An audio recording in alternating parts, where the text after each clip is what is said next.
আমাদের চাকরি খুব ঠাকুরমশাইও ক্যামেরা বিধায়ক সোমনাথ শ্যাম বলছেন যে আপনাকে জেলে ভরবেন। ওনার হাতে ফাইল রয়েছে, একটা পাতা তুলেছে, আপনার ভাইপো জেলে গেছে, এরপর আপনাকে জেলে পাঠাবে। ওর কপালে দুঃখ লেখা আছে। চলো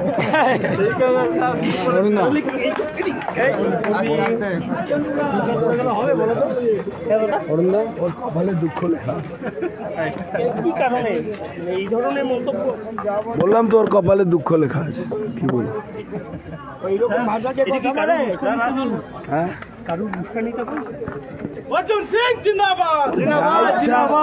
ওকে তো বলছি, আগেও বলেছিল, আমি বললাম তোর ক্ষমতা থাকলে 24 ঘন্টার মধ্যে তুই ফাইলটা বের কর।